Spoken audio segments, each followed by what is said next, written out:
ಶಿವಮೊಗ್ಗದಲ್ಲಿ ನಮಸ್ಕಾರ ಬೇಟೆಯಾಡಿದ್ದ ಆರೋಪಿಗಳಿಗೆ ಸ್ನೇಹಿತರೆ. ಅರಣ್ಯ ಅಧಿಕಾರಿಗಳು ಥಳಿಸಿದ್ದಾರೆಂಬ ಆರೋಪದ ಹಿನ್ನೆಲೆ ಶಿವಮೊಗ್ಗ ಜಿಲ್ಲೆ ಸಾಗರ ತಾಲೂಕು ಕಾಡು ಪ್ರಾಣಿ ಕಾರ್ಗಲ್ ವನ್ಯಜೀವಿ ವಲಯ ಕಿರುವಾಸೆ ಗ್ರಾಮದಲ್ಲಿ ಏನು ಮೊನ್ನೆ ಒಂದು 15 ದಿವಸ ಈಚೆಯಿಂದ ಒಂದು ಪ್ರಕರಣದಲ್ಲಿ ಬಹಳ ಸುದ್ದಿ ಆಗ್ತಾ ಇತ್ತು.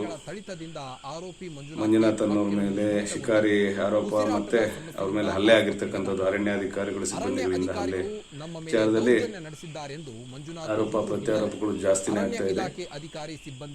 ಅದರ ಮಧ್ಯೆ ಮತ್ತೊಂದೆಡೆ ಅರಣ್ಯಾಧಿಕಾರಿಗಳ ಮೇಲೂ ಕೂಡ ದೂರು ದಾಖಲಾಗಿ ಪ್ರಕರಣ ದಾಖಲಾಗಿರ್ತಕ್ಕಂಥದ್ದು ಕಾರ್ಗಲ್ ಪೊಲೀಸ್ ಠಾಣೆಯಲ್ಲಿ ಎಲ್ಲರಿಗೂ ಗೊತ್ತಿರ್ತಕ್ಕಂಥ ವಿಚಾರ. ಈತನ ಮಧ್ಯೆ ನಮ್ಮ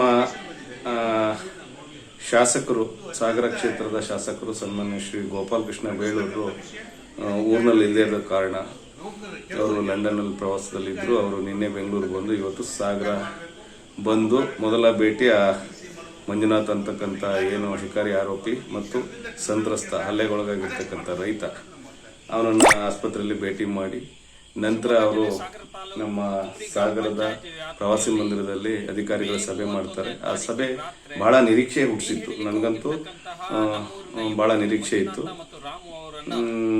ಆದರೆ ಈಗ ಮಾಧ್ಯಮ ವರದಿಗಳನ್ನ ನಾನು ಗಮನಿಸಿದಾಗ ಎಲ್ಲೋ ಒಂದು ಕಡೆಗೆ ತಿಪ್ಪೆ ಸಾರಿಸೋ ಹಾಗೆ ಕಾಣ್ತದೆ. ಯಾಕಂದ್ರೆ ಅಧಿಕಾರಿಗಳ ಹಸಿ ಸುಳ್ಳು, ಅರಣ್ಯಾಧಿಕಾರಿಗಳ ಹಸಿ ಸುಳ್ಳು ಈ ಸಭೆಯಲ್ಲಿ ಮೇಲ್ಗೈ ಸಾಧಿಸಿದೆ ಅಂತ